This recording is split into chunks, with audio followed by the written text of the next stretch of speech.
Inside Blake Lively and Ryan Reynolds' relationship amid their legal battle. Good days and bad days. Are these two headed for divorce? Strangers describe me as extremely disloyal. Blake Lively just detonated in full meltdown mode after Ryan Reynolds finally filed for divorce. Not whispers, not blind items, not some shady gossip blog. Officially, on paper. It's been reported for months that they are separated, that Blake and Ryan do not live together, that they are in separate households, and turns out the so-called perfect marriage wasn't love. It was PR glue and stage smiles. And now, that glue's dissolved. Did Ryan Reynolds ditch Blake Lively at the premiere of Another Simple Favor to save his own career? Honestly, no one's shocked. This crash has been visible for miles, and Blake's sympathy meter is running on fumes. So gross and weird and manipulative, even if it's true. Yesterday marked the breaking point. Ryan smashed the Hollywood panic button, shattering their golden couple facade. Forget the cliche "we grew apart" sob story. This is a nuclear-level implosion. Hidden lawsuits, legal trickery, and betrayal so sharp it could cut diamonds. The fairy tale didn't just end. It got vaporized. Lively and Reynolds, who once seemed like untouchable Hollywood darlings, can't seem to find their foot. Ryan's done playing house. Word is he's prepping divorce papers, backed by what insiders are calling blistering hot receipts. And no, not the restaurant tab. Real messages. Texts tying Blake way too close to Justin Baldoni, the same man she's been suing, dragging, and painting as a predator. Her legal story says danger. Her messages read more like dinner after set. Maybe torch my marriage while we're at it. Baldoni's career has taken a hit. Ryan Reynolds' career is suffering, and Blake Lively's own marriage is... And you know Ryan, Hollywood's reigning king of the perfectly timed PR stunt. So when Blake turned up at a Simple Favors sequel premiere, shrink-wrapped in plastic like a couture Tupperware ad, Ryan was conveniently MIA. No hand-holding photo op, no repost, no proud husband routine. The man ghosted so hard it felt like Thanos snapped him out of the timeline. And that silence? Louder than any final statement he could have written.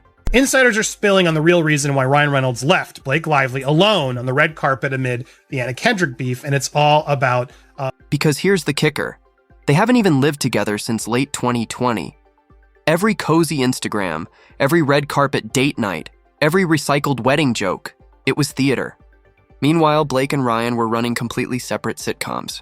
That SNL anniversary red carpet? Pure reruns of a show already canceled. Hey, Ryan Reynolds! Hey! Hey! Ryan Reynolds, how's it going? Great. Why? What have you heard? And the body language? You didn't need an expert TikToker to call it. It wasn't chemistry. It was awkward elevator ride energy. The smiles were contractual. The poses were work. The spark was gone years ago. Blake both now realize if their careers are to survive, they cannot be involved in the same projects because everything will be heavily... But let's not act brand new. The internet's been side-eyeing this couple forever. That deleted tweet from a Hollywood insider keeps resurfacing, claiming Blake and Ryan's fairy tale began in a New Orleans hotel room while he was still married to Scarlett Johansson. A romance born out of infidelity? Shocking, but karma's undefeated. One PR fairy tale dies, another rises, and eventually the wheel spins back around. Ryan Reynolds won't even work with his own wife anymore. Part of the reason why they were a power couple was because of how involved they were in Hollywood. But to try to separate them into two separate entities? Which brings us to Blake's legal circus, where things go from messy to diabolical. September 2023, she launches a Delaware-registered LLC called Vanson and files a vague lawsuit out of nowhere. 10 anonymous Jane Does, no clear claims. Just a smoke bomb. Why? Allegedly to force subpoenas and dig through Justin Baldoni's ex-publicist's private messages. Not justice, espionage. The very next day, boom. Blake files her real harassment complaint against Baldoni like it was choreographed. Lawyers call it a shadow lawsuit. Translation, a legal stunt so shady it barely qualifies as law. And her so-called receipts? Baldoni's team says those texts were chopped, filtered, stitched together, Frankenstein's inbox. Once exposed, the backlash was instant. Even gossip blogs that normally worship Queen energy bailed, muttering, nah, this ain't it. And awful, to a point I'm dang. What was meant to annihilate Baldoni has ricocheted straight back at Blake.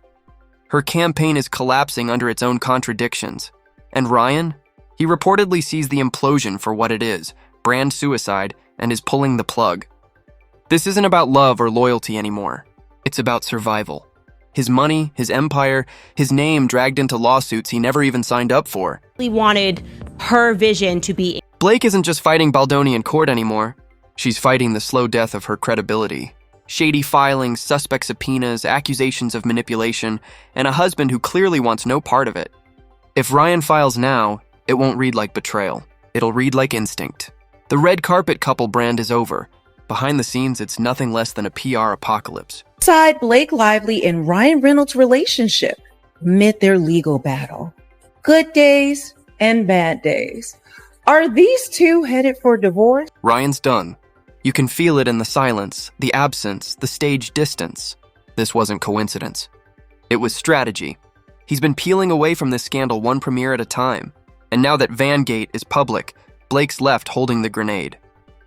The same stunt she launched to control the narrative is the very thing that might torch her entire image. Entirely surprised that he didn't show up, to be perfectly honest, because this was Blake's contractually obligated appearance. She had to be. While Blake was turning courtrooms into chessboards, Ryan was unraveling in the shadows, fighting his own war of damage control. Gag orders, press manipulation, full Houdini-level vanishing acts, all while selling the Instagram illusion of G&Ts and dad jokes. Classic Ryan. Grin on the surface, legal meltdown backstage. Reynolds filed a motion to dismiss the lawsuits on Tuesday, March 18th. Us reached out to Baldoni's lawyer for comment at the time. The entirety of Mr. Baldoni's case appears to be based on Mr. Reynolds allegedly privately calling Mr. Baldoni a predator. Which brings us to the gag order, aged like spoiled milk. Right as Baldoni's lawyer, Brian Friedman, started calmly dismantling the Reynolds Lively fairy tale in every outlet from Deadline to Variety, Ryan panicked. His solution? Try to duct tape Friedman's mouth shut with a gag order.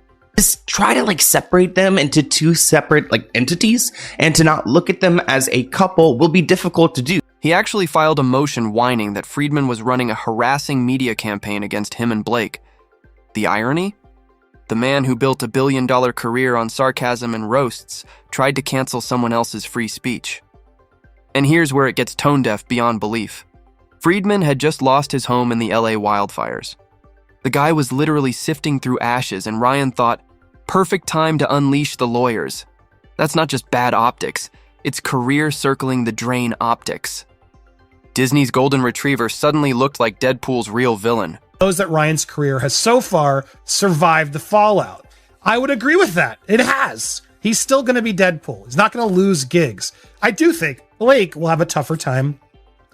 Let's be clear, this was never about Blake. It was always about Ryan, his image, his carefully polished nice guy brand, his gin empire, his production machine, his status as Marvel's sarcastic golden retriever. With Deadpool 3 looming and Disney still cleaning up the Jonathan Majors disaster, Ryan couldn't afford a whisper of the phrase harassment scandal. His solution? Silence the lawyer exposing the mess. The court shot him down. The gag order wasn't just denied, it branded him desperate, shady, and completely tone-deaf to the very humor that built his career. Like him. Just gonna be straight with you, I don't fucking like him. So they're both equally repulsive. But Ryan wasn't finished. While Blake tossed subpoenas like confetti, he ghosted. Fully disappeared. Not a single promo event for It Ends With Us. No interviews, no panels, not even a fake background wave. The man who lives for a camera suddenly forgot how red carpets work. And it wasn't heartbreak, it was strategy. Insiders say he was told to stay away, not for love, but for liability. Investors didn't want Ryan within 5 feet of Blake, let alone photographed next to a pending lawsuit. Seems like he secretly hates her. And behind the scenes? War. Right before everything detonated, Ryan and Baldoni allegedly exploded in a screaming match inside some New York penthouse. Because of course it was a penthouse. The fight? Creative control. Ryan tried to boot Baldoni's editors and composers off It Ends With Us and replace them with his own team. Why, he didn't like the tone, as if this was Deadpool 4. He wanted final cut privileges on a movie he wasn't even starring in. Imagine micromanaging Blake's Oscar bait like it was another gin ad. Close to the couple says that they're trying to keep their professional lives separate. Quote, Ryan and Blake both now realize if their careers are going to survive, they cannot be involved in the same projects because everything will be heavily... The irony? This film was supposed to be Blake's serious career pivot. Lead role, producer credit, Feminist bestseller adaptation, the give me my Emmy moment. Instead, Ryan bulldozed it into a scandal sinkhole. By January 2024, Variety quietly scrubbed her from the Best Actress watch list without explanation. The industry didn't make a statement. They just walked away like they smelled smoke. Ryan Reynolds' desperate bid to save his image amid Blake Lively's $400 million legal battle with Justin Baldoni. So, I mean, that's a good sign for Blake that Ryan's trying to... And then, the cherry on top, a leak. Unedited set footage mysteriously hit the internet. Blake and Baldoni locked in a slow, emotional dance. Supposed to be acting, supposed to be intimate. But fans weren't buying it. Blake kept talking after Baldoni called cut, giggling, leaning in, still holding the moment. It didn't play like a scene. It played like a soft launch. TikTok melted down. People weren't shipping the movie. They were shipping the actors. I've talked to you guys before about their relationship, and I feel like Ryan's always treated Blake like less than he is. It kind of reminds me of his relationship with Scarlett Johansson. He could not deal with having a superstar as a part. Then came the twist. An intimacy coordinator, Maya Collins, spoke to The Hollywood Reporter, calling the footage damning. Claimed Baldoni initiated unscripted physical contact. Claimed Blake looked uncomfortable. Blake's legal team pounced, filing it in court like Exhibit A. But critics weren't convinced. Too convenient. Maya sounded less like a neutral coordinator and more like a planted PR quote. Insiders even flipped the narrative. Blake broke protocol by staying in character after cut. Because intimacy scenes expect closeness. But when cut is called and you keep flirting, who's really crossing the line? The public's left sorting through chopped up footage, failed gag orders, Marvel execs in surveillance mode, and a producer actress whose rebrand just got trampled by her husband's backroom sabotage. Ryan isn't protecting Blake. He's protecting Ryan. The empire comes first.